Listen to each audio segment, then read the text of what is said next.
Good morning, everyone, and welcome to the Unity of Reading Sunday celebration message. Today is December 13th. It is the third day of Advent, and our daily word reading is love. Love surrounds me and fills my heart.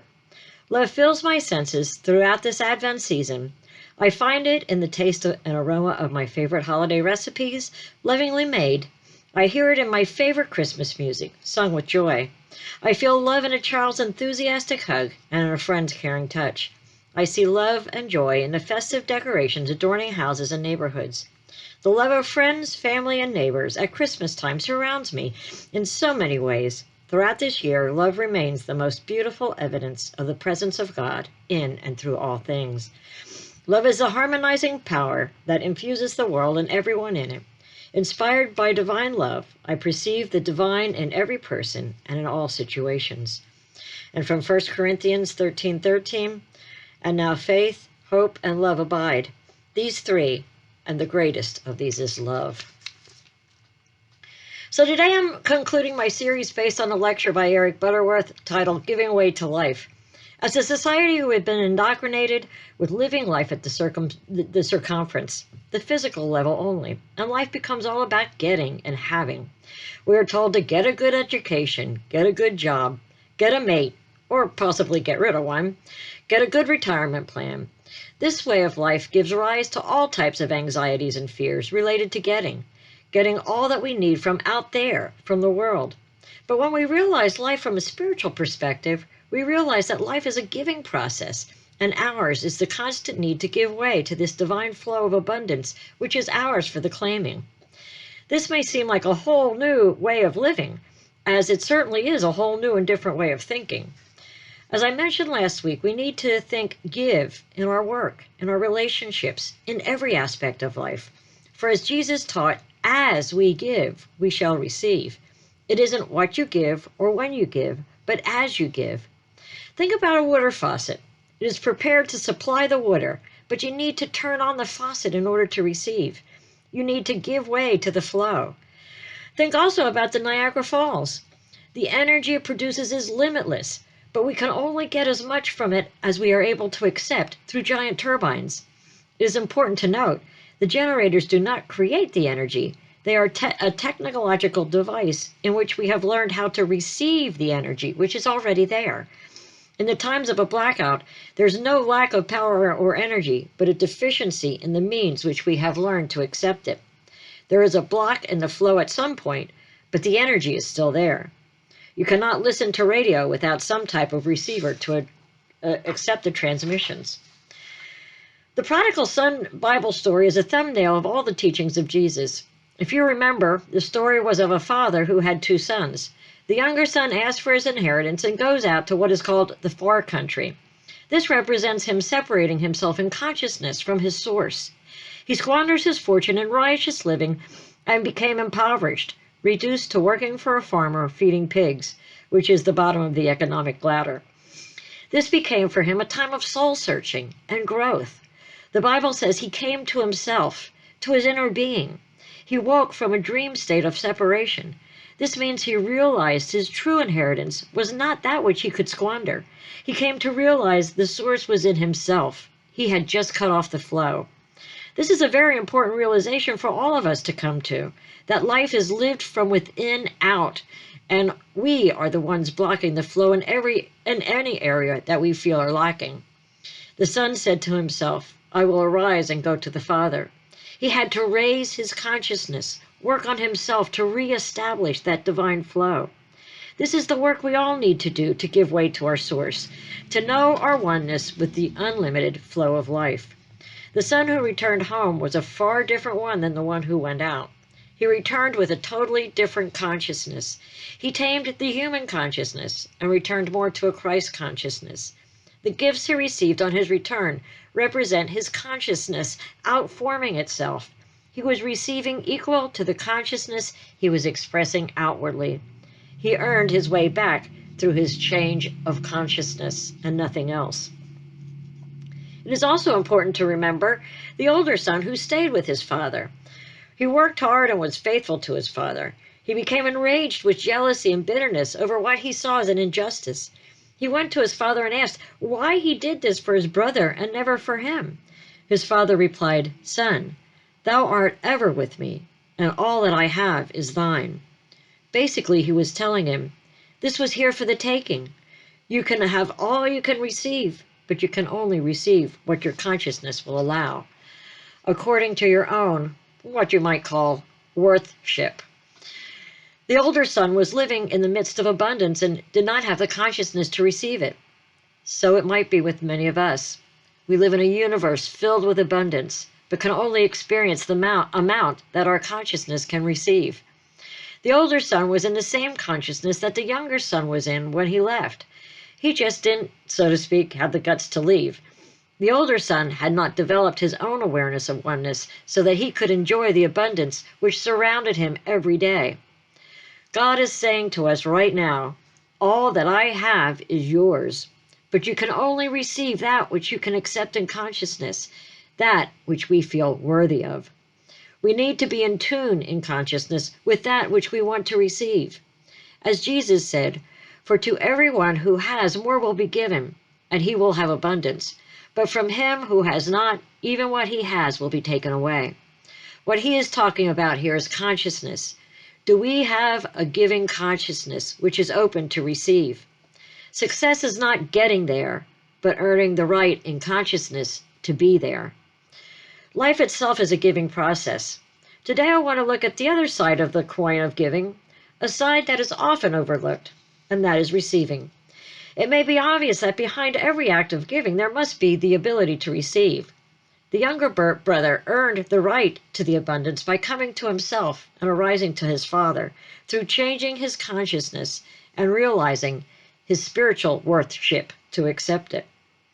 How much are you able to receive? To test your ability to receive, right now imagine that someone gives you an unexpected gift, a coworker, a neighbor, just a simple little thing like maybe buying lunch. Think about how you would respond. Can you accept the gift graciously? Or do you see yourself protesting, saying, "Oh, you shouldn't have done that," or "I just can't accept that from you"? Or do you accept it and then hurry to reciprocate, to pay it back so that you don't feel under obligation? It is our inability to be a gracious receiver that is indicative of a spiritual problem, that which no doubt can answer many of the questions about many other problems of life, such as, why can't I get ahead? Or why do these troubles always come to me? The truth is, if I were to refuse to accept the gift, or even if I were to accept it grudgingly with a sense of personal obligation, with an attempt to immediately reciprocate, I cut off my good, and I cut off the other's good as well. Eric Butterworth tells a story about a man he had been counseling who was struggling from alcoholism. One weekend day, this man came and asked if he could landscape Butterworth's lawn. He worked incredibly hard, trimming bushes, mowing the lawn, and at the end of the day, the property looked incredible, and this man showed off his work with such a feeling of joy and excitement. At the close of the day, this man came and thanked Butterworth for allowing him to work for him. Butterworth stated the job was so awesome, and he worked so hard, I wanted to pay him. He certainly deserved it, and I felt that he could use it since he was out of a job. So as the man left, he placed money in his hand. Butterworth said, "I will never forget the look on his face." Almost instantaneously, the look on his face went from joy to disappointment, a look of defeat. He said, "I took his beautiful gift to me, which gave him a feeling of pride and accomplishment, and made it into a purely commercial basis. I rejected his gift to me." He left with his head down and went out on a 3-week drinking binge. Butterworth said, "I failed him by not being able to be a gracious receiver of his gift, and I learned a great lesson from it." He tells another story of an older woman who came to him for prayer and inspiration. She had been a live-in nanny for a family for years, and now the children had grown and there was no need for her. She was afraid at her age that she would not be able to get another job, and she really had no other skills. At that time, she only had $1.26 in her purse and to her name. After speaking and offering prayer for this woman, Butterworth said that he had intention of giving her money, but before he could do that, she pulled out the dollar from her purse and gave it to him and said, "For God's work." He, of course, said, "Oh, no, I can't do that. I can't let you do that." In other words, he was affirming, "You can't afford it. You may need it." The woman began to cry, saying, "Please, please, don't reject me. I need to do this." At that time, Butterworth realized what he was doing. He asked her if she would sit down and join him again with prayer, not for her this time, but for him, so that he could get into the right state of consciousness, so he could receive and send her off with the knowing that all would work out for her. She called him later that afternoon, excited that she had gotten a job caring for a family with small children, and they absolutely loved her. He said, "I realized after that call how closely I had come to failing her. Had I not accepted her good, I would be closing her channel of giving, which by giving she ultimately gave way to the flow of life, and her good flooded in." I had a similar experience myself, and it is a hard lesson to learn. When my dad was still living, he called together my two older brothers and myself, and he told us that he had three CDs maturing, each worth $5,000, and he wanted to give us this money. My brothers immediately said, "No, no, that's your money. You spend it on yourself." Even though I was not as financially stable as they were at that time, and I could have used the money, I went along with their sentiments. When my dad passed, we of course got the money, and I had a horrible feeling about not allowing him the joy of giving it to me and the ability to see us enjoy his gifts. When my son was buying his home, he needed a little more money towards his down payment, and I offered to give him that. Ironically, he said the same thing to me as I had said to my dad. I told him this story, and with tears in my eyes, I begged him, "Please, do not do to me what I had done to his grandfather, but please accept this gift and not deny me the joy of giving and seeing him in his new home." He accepted my offer, and he could buy his home, and I had the joy of watching it. Jesus said, "Give, and it shall be given unto you." The divine flow requires but two things. First, that you give, and second, your consent to be a receiving channel. It's like the water faucet that has to be open to the flow in order that the water may flow out freely. Jesus is stressing the need to get into a giving consciousness in order to sustain the flow of good in your life. But it also means another thing. It's like the two sides of a coin. Giving also means being a good receiver. Think about this. At this instant, all over the globe, all of humanity is breathing in oxygen and breathing out carbon dioxide. So is the rest of the animal kingdom. And right now, at this instance, all over the globe, billions and billions of organisms of the plant kingdom are doing the exact opposite. They're breathing in carbon dioxide and breathing out oxygen. Their giving is our receiving, and our giving is their receiving. Yet, as humans, we often don't live in this balance of giving and receiving. If I have a need to receive someone else has a need to give. The universe is flooding forth to fulfill my need, and my need at that time is to be a good receiver, to accept the gift. It's a balanced universe. If someone gives to me as an answer to my prayer, the person who provides the gift is receiving an answer to his prayer regarding the need to give. If I refuse to accept his gift or accept it with a sense of obligation, I cut off my good and possibly block his good as well. The interesting thing is, you may be praying for help and someone offers you that help and you say, "But I just can't let you do that." Why not? How do you suppose that answer to prayer is going to come? Through some letting down of baskets from the heavens? It's so important to understand this. If we're going to receive that which we are seeking constantly in our work and truth, not only must we become givers, but we must become receivers and work out the blocks in our consciousness that keep us from receiving. But wait, you might say, isn't it better to give than receive? We are taught from a long, long time, as long as that we can remember, that not to be greedy and selfish, right? So there's a lot of good authority to say that giving is the way, way better than receiving. The truth is that if we are only givers, we wind up resentful and frustrated, often feeling taken advantage of and like a martyr. If we are only receivers, we become stagnant and bloated. We become selfish and push others away. In order for there to be giving, there must be receiving. And in order for there to be receiving, there must be giving. One needs to become a good giver, a good receiver, and we're working on the same principle here. Remember the difference between a giving consciousness, inner giving, and outer giving. Did you ever realize that a person who has never learned inner giving is also a person who is very, very difficult to give anything to? As Butterworth suggests, many people delude themselves thinking that they are generous givers. There is, for instance, the check grabber. The one who always grabs for the bill looks at himself as a giver, but in many times is very selfish in a subtle way because he withholds from others the joy of giving. This giving is sometimes ego-driven and out of fear of obligation or low self-esteem, not feeling worthy to receive. Remember, to receive is allowing the opportunity for another person to give.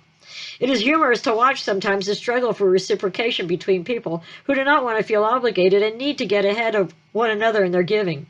Inner giving is being centered enough to give way and allow another to give, saying thank you, bless you. When someone gives you something, don't cut off your flow and theirs by rejecting it. Give back thanks and blessings to the giver, but also express gratitude to the universe, for the universe is the supply from which it was given.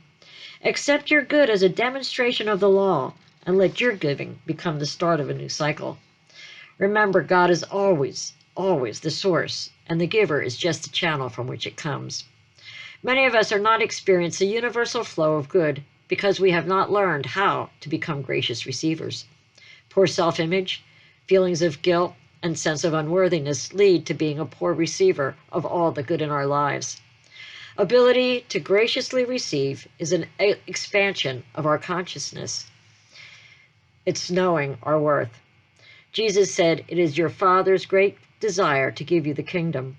The flow of good is a continual process, but our ability to receive and experience that flow is dependent on our ability to give way in consciousness. There is a constant givingness of the universe. Instead of asking, "Why isn't God answering my prayer?" we need to ask ourselves, what is in me that is not able to receive the gifts of the universe? The divine flow is always there. If we are not experiencing it, it is because we have a block in our consciousness. It is not about getting God to give us, but getting ourselves in a consciousness to receive. Ask ourselves, why are we not accepting the abundance that is freely offered us? The goal is to be more receptive. Are you ready to receive? If you are not receiving to the degree you would like, ask yourself, am I a good receiver? How can I be a better receiver? Perhaps also ask yourself, am I an inner giver? Start affirming that you are a good receiver right now. Start knowing this for yourself right now. Co-create the experiences of being a good receiver right now, and also become an inner giver. I remember Wayne Dyer saying, if you're constantly saying to the universe, gimme, gimme, gimme, or what can I get? The universe will say to you, gimme, gimme, gimme. However, if you ask the universe, how may I serve? What can I give? The universe will say to you, how may I serve you? What may I give you? Always remember the law. You need to set up the cycle of circulation for as you give, so you receive. Give through inner giving, but then be ready to be a gracious receiver. Commit yourselves to a giving consciousness and then give way to receive. The law is to give and receive. We cannot receive without giving, and our flow will be cut off if we stop the flow and are unable to receive. I'll end with this little prayer offered by Eric Butterworth. Lord, make me a good receiver, and make me truly see that loving gifts from friendly hearts are blessings sent from Thee. Make me a good receiver, Lord, and on receiving, find a way to open channels for those whose hearts are kind, so that the good they pass on to me so lovingly will bring them greater blessings for having shared with me. So this holiday season, commit to a giving consciousness. And then as blessings come in, open yourselves to be a gracious receiver and experience the giving way to the flow of life. Remember, life is inherently giving, and if barriers to receiving were removed, just like the floodgates being lowered, life's givingness will rush in, and you will be blessed beyond imagination. And so it is. I would like to take these thoughts into meditation. So as you get comfortable in your seat, whether you're lying, sitting,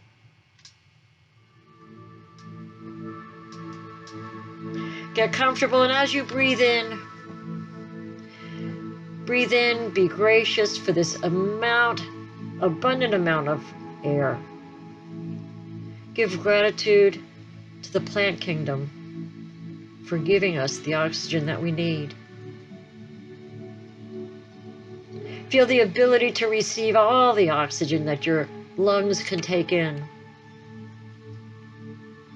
And as you exhale, feel the giving of your carbon dioxide back to the plant kingdom. Just take a few breaths, being grateful for this flow of giving and receiving. And know that this is an example of the fundamental spiritual law, that as you give, you receive.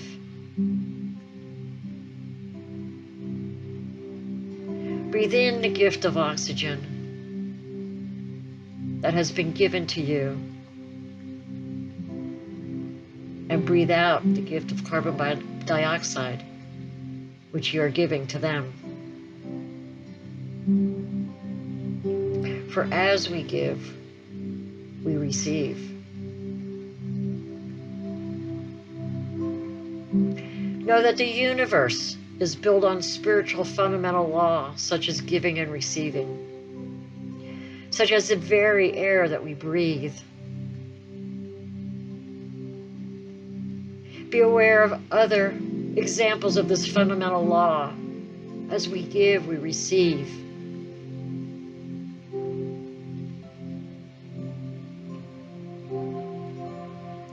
As you sit in this space,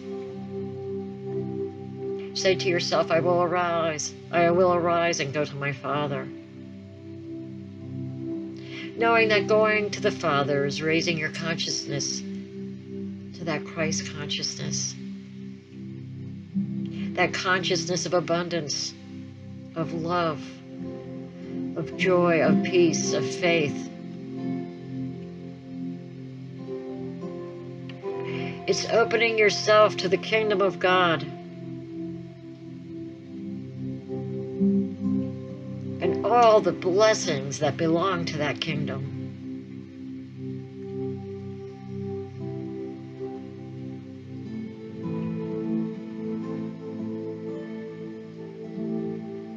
Take this time and ask the universe, what may I give? How may I serve? And hear the universe saying back to you, what can I give you? How may I serve you?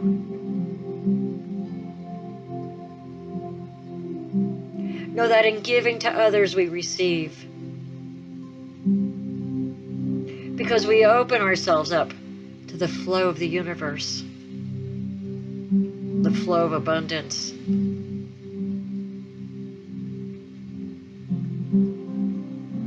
If you are experiencing blocks to this flow, take this time and ask your inner being,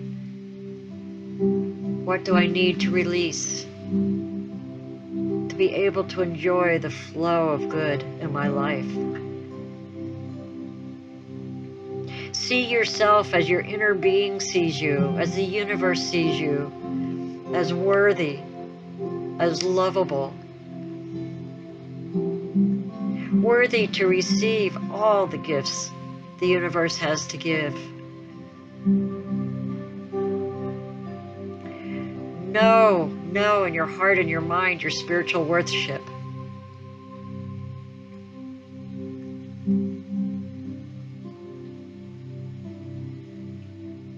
Be cognizant of all the abundance of the universe.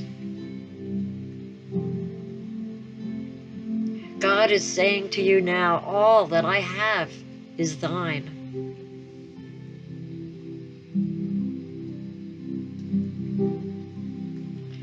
Raise your consciousness to accept those gifts. Accept them graciously. And then begin a new cycle of giving.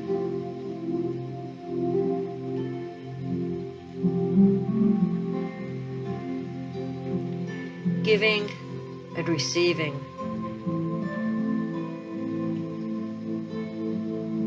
Ask yourself at this time, Where am I withholding? Am I withholding money that I could give? Am I withholding love that I could give? Am I withholding joy from others? And make a commitment to give. Give in your work. Give to others. Give in your relationships. And open yourself to receive. Feel the joy of giving. For in the joy of giving is opening yourself to receiving.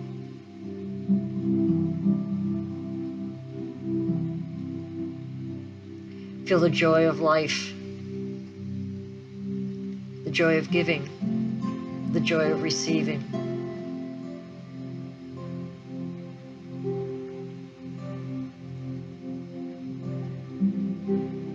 Know that what you desire is already there. Ask your inner being for help if you need to. What must I do in order to receive?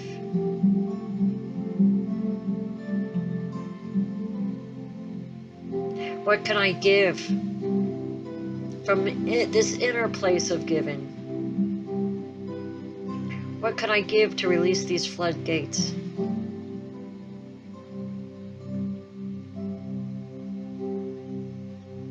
Know that inner giving always comes from within. It's giving with a sense of joy, with a sense of excitement and love.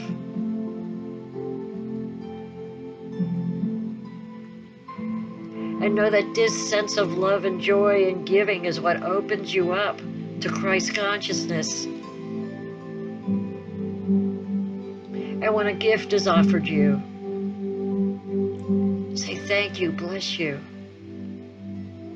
Knowing that the source is the universe itself. For God is the source of all things. Of all things.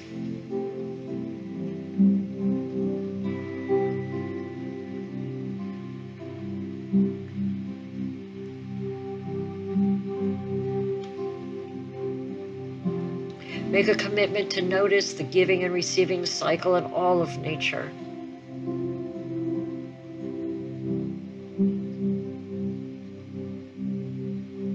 For it is this fundamental spiritual law that all of nature is based on.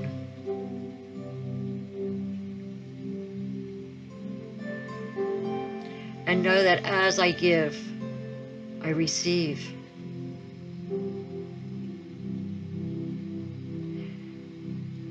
Today I give with joy. I give from this inner place of abundance, of prosperity.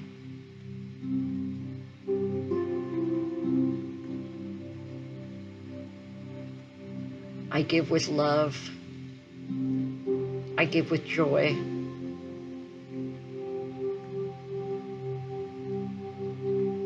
I experience all the great feelings of giving, inner giving from within. As I feel these feelings of joy, of love, I feel myself raising in consciousness.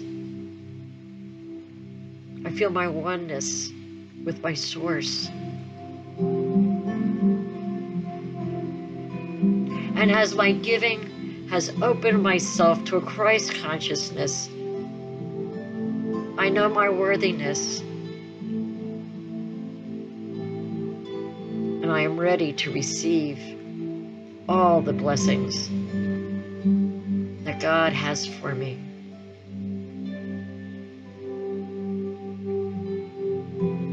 I open myself to graciously receive, knowing that as I receive, I just have more to give. I receive graciously. I give lovingly. I receive with the feelings of being blessed. I give with the consciousness of joy.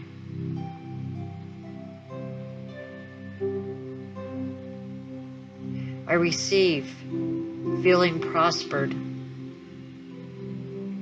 I give from my abundance.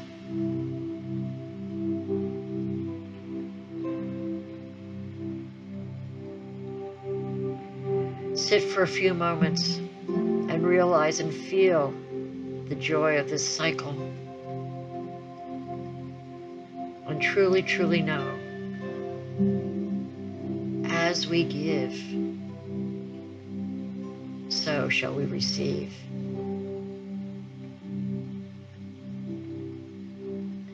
Know you are a wonderful, awesome, beautiful child of God, worthy of the kingdom. Know that you are prospered and blessed beyond belief. Know that it is God's great pleasure to give you the kingdom and all the abundance in it. Feel it, realize it, know it in the very core of your being.